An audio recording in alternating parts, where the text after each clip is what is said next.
아내의 이혼 소송 제기로 인해 재산이 빼앗길 것을 우려해 30억이 넘는 서울 아파트 분양권을 팔아치우는 등 신속히 재산을 처분해 은닉한 70대가 실형을 선고받았습니다.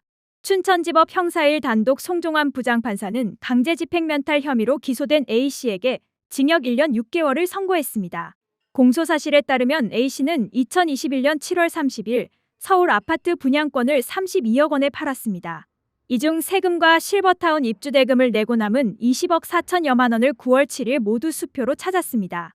A씨는 9월 13일 홍천에 있는 부동산 자산을 담보로 1억 원을 대출받은 뒤 9,990만 원을 현금으로 뽑았습니다.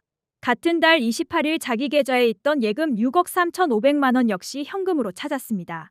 수사기관은 A씨가 그해 6월 25일 아내 B씨와 별거하고 7월 초순께 B씨가 이혼 및 재산분할 청구 소송을 제기할 뜻을 내비친 뒤 실제로 8월에서 9월 분양권 처분 금지 가처분과 부동산 가압류를 신청하자 B씨의 재산분할 청구권에 기초한 강제집행을 피하고자 이 같은 일을 저질렀다고 판단했습니다.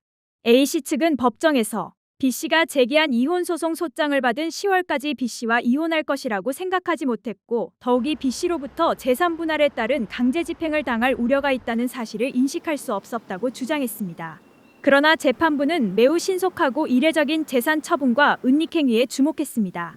A씨는 B씨와 별거 직후인 7월 30일쯤 부부 공동재산의 4분의 3 이상을 차지하는 서울 아파트 분양권 매매 계약을 맺은 뒤 8월 12일 잔금을 받았는데 부부 공동재산 대부분을 차지하는 분양권을 협의도 없이 별거 직후 매도한 다음 통상적인 잔금 납부 시기보다도 훨씬 이른 시점에 잔금을 받은 사정이 매우 이례적이라고 판단했습니다.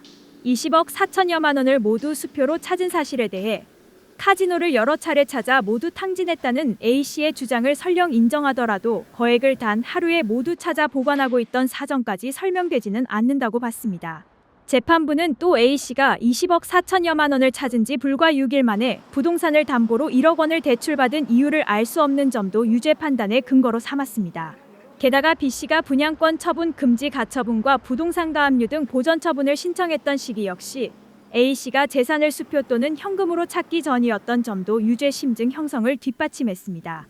재판부는 이에 더해 A씨와 B씨의 별거 당시 상황과 그 이후 파탄 관계가 더 강화되는 상황에 비추어 봤을 때 A씨가 강제 집행을 당할 구체적인 위험을 인식한 상태에서 범행했다는 결론을 내렸습니다. 송 부장판사는 은닉한 액수가 매우 크고 이혼 소송을 통해 확정된 B씨의 A씨에 대한 16억 9천만 원의 채권이 사실상 집행불능에 이르게 되는 등 피해자에게 심각한 피해를 초래했다며 실형을 선고하고 그 자리에서 구속했습니다.